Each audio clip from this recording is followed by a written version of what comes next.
ఈరోజు ఎవరిని అడిగినా కుటుంబాలలో కానీ, సంఘాలలో కానీ, సమాజంలో కానీ ఎవరిని అడిగినా సమాధానము లేనటువంటి పరిస్థితుల్లో చాలా మంది ఉన్నారండి. ఏం చెప్పమంటారండి?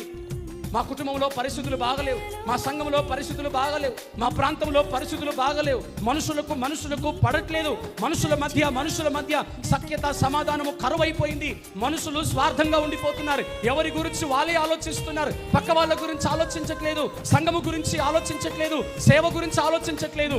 నిజమే ప్రియులారా, కడవరి దినాలలో అపాయకరమైన కాలాలు ఎవరి వలన వస్తాయి అంటే నేను కాదు చెప్పేది, పరిశుద్ధ గ్రంథమైన బైబిల్ చెప్తుంది.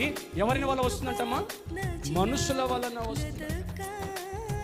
తమ్ముడికి అన్న వల్ల రావచ్చు, అన్నకు తమ్ముడు వల్ల రావచ్చు, భార్యకి భర్త వల్ల రావచ్చు, భర్తకి భార్య వల్ల రావచ్చు. ఎవరి ద్వారానైనా కానీ వస్తుంది.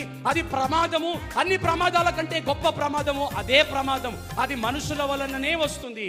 అందుకని వాక్యంలో రాయబడింది ఏంటంటే జాగ్రత్తగా ఉండమని సెలవిస్తున్నాడు ఆయన.